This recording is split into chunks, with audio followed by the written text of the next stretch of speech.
Hello, this is Dana, the AU Sewing Guy. I want to thank everybody for all their support this past week. I've had a lot of requests on how to properly sew a surgical mask, so I'm going to take you step by step through that today. First, thanks to Stitch Therapy for providing the fabric, and so we're going to get started. To make 25 masks, you need 5 yards worth of fabric, and what you're going to do is cut it in 14 inches from the length, so 14 inches in length, and then you're going to go 8.5 inches in width. So 14 inches high, 8.5 inches in width. And what you're going to do with this fabric when it's all done, so here's what it looks like. You're just going to fold it on end on itself, so you have 7 inches of fabric now. We're going to take this to the sewing machine and we're going to close this up. So follow me real quick.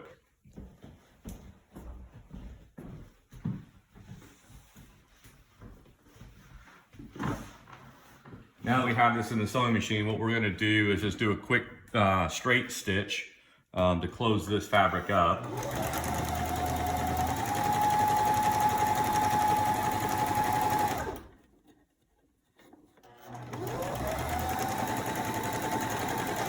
Back stitch it, and then you're just going to cut off the extra threads here. So what you got now is a completed mask from a shape standpoint.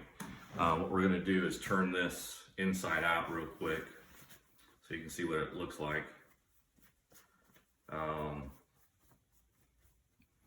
So there you go. This is the base of the mask. We're going to take this to the ironing board real quick and sew some, iron some pleats into it real quick. So follow me. So I have one on my ironing board so you can see it. We want the clouds to go upward, so we're going to iron it in reverse. So we're just going to put a pleat in it real quick. It's important to know, I'm going to iron this real quick just to get any wrinkles out. It's important to know when you're doing your pleats that the length of the mask has to end up at 4 inches in length when it's all said and done. And I have a completed one over there now that you've seen that pleat and how that's done. That's pretty easy. Here's a completed one right here. That's 4 inches in height with 3 pleats inside. So now that you have the base of the mask done, now you need to put the ties together. So the ties are 36 inches in length and 1.5 inches in width. And you can see that there, 1.5 inches in width. So once you have that piece cut, you're going to take this back to the ironing board. We'll put that to the side. And you're going to fold this in half. Carefully, making sure you don't burn yourself with the iron. We're going to fold it in half all the way down the length of the fabric.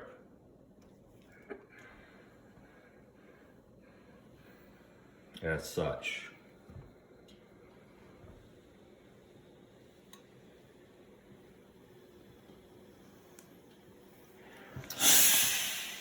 Now that you have that done, we're going to open it up.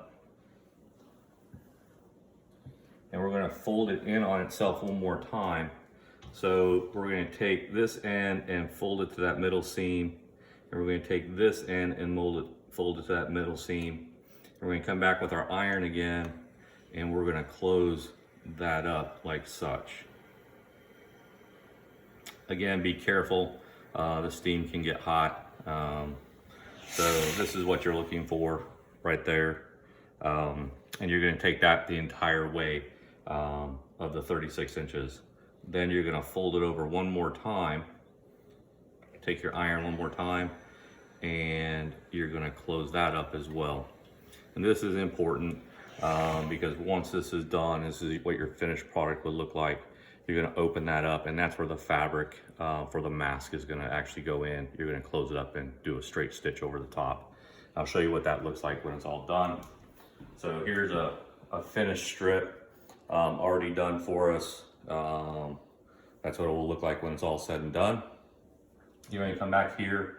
I've had some people ask if I use a safety pin to mark my mask. I personally like just using a plain Sharpie. So I measured this out at 36 inches. We've already ironed it. I'm going to come to 16 inches here and give it a quick mark. This is what's going to indicate where I'm going to put the mask on the tie so it's even and the ties are equal lengths. So I'm going to show you how to do that real quick as well.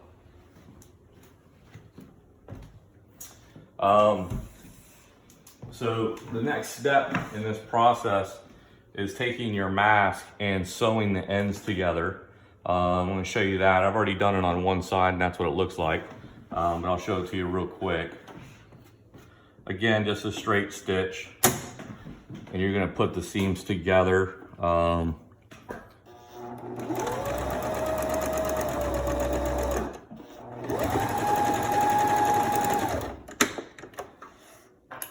Cut the extra thread off.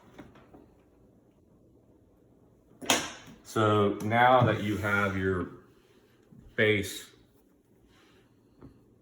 mask, it opens up, closes, things like that. So you're good to go here. Now you're going to put your tie on. So we have thread that has already been marked. So the ties have already been marked. So here's one at 16 inch and here's the other one at 16 inch. And you can see that they're equal. The mask is going to go right in between, just like that. So this is going to be the bottom part of the mask. This is going to be the top part of the mask. And you should be set. So we're going to close that up real quick.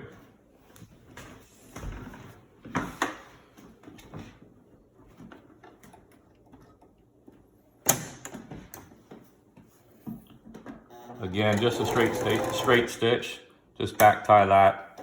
And what you're gonna look for is that mark, and you're gonna stop just short of that mark to insert the mask.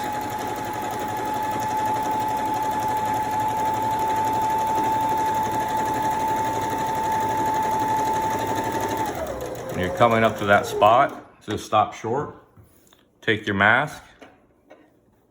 We're gonna just insert it into the two seams right there, and then we're gonna close this up, and we're gonna straight stitch it again.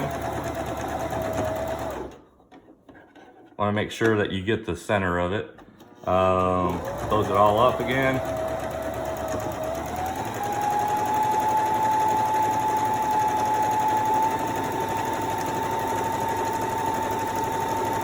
When you get to the very end, just do a quick back stitch to close it up, and you should be done at that point. Take your scissors, clip off the excess threads. So now you've got your mask and your tie sewn on. So you'll just copy that step to the other side. So when it's all said and done, you'll have a mask that looks similar to this. It accordions up. You can just tie it right around, just like so.